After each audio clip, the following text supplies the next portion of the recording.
Bismillaahi Raxmaani Raxiim. Waxaa kusoo guda jirnay Excel Schools. Maanta waxaa sameynaynaa ama arki doonaa sida average-ka markaa sameyno sida rounding loogu soo sameeyo oo loo soo buuxiyo. Waxaan dhihi doonaa insha Allah equal average.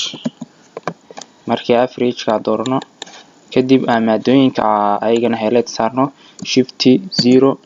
enter markaa dhahno. Qofkan 65 soo baxday wax bounty ah kuma jiro ama jajab ah ama decimal wax loo yaqaan kuma jirto. Laakiin waxa dhici karto in dad kale ay ugu jiraan. Saaleen qofkan 73 soo baxday iyo dhibic 75. Marka qofkaas oo kale waxa laga yaabaa in 73.75 taas in la soo buuxin karo oo qofkaasi 74 ama 73.8 oo kaleeto sidee loo sameeyaa markaas waxa uu sameynaysaa inaad cursor-ka aad dhigtid meesha average-ka kadib aad tagtid home markaad tagtid home tab-kaas aad tagaysaa kadib meesha numbers oo number-ka ah meeshaas geeska xigto oo bidixda waxa ku qoran decrease decimal show less places values by showing fewer decimal places hal mar ayaa ku dhufanaysaa waxa soo baxay 73.8 saas oo ku dhaaf kartaa hadaa rabtid inaad bounty dhinac ka saarto oo rounding si toos u samaysid waa sameyn kartaa waxa ku noqonaysaa 74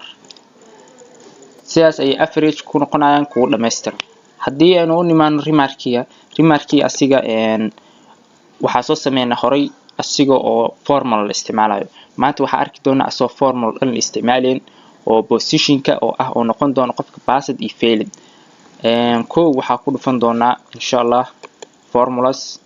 qaybtan oo logical calaamad su'aalka waxa way browse and select from the list of logical functions ayaa ku dhufanaysaa ama F1 waa isticmaali kartaa marka ku dhuftid F tan ayaa ku dhufanaysaa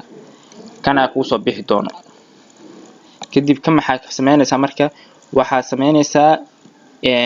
if ayaa lagu yiri logical test-ka ku sameynaysaa ayaa lahayd waxa logical test ku sameynaysaa total-ka dooranaysaa total-ka waa G4 ku jiro G4 kaas markaas total-kaasi waxa dhaysaa shift greater than wixii ka weyn meeqa maadooyinka waa 4 maado science Arabic Islamic studies iyo math afarta maado marka hadii la isku daro 400 laga rabay qofka kala bar meeqa keen karto lagu dhacaya 50% waa 200 buur ah marka 400 hadii laba loo qaybiyo waa 200 meesha waxa ku qoranaa marka greater than wixii ka weyn 200 waxa u soo qoraysaa intaas wixii ka dambeeyo waxa u soo qortaa ayaa leenahay passed value if false haduu yahay wixii intaas ka yarna waxa u soo qortaa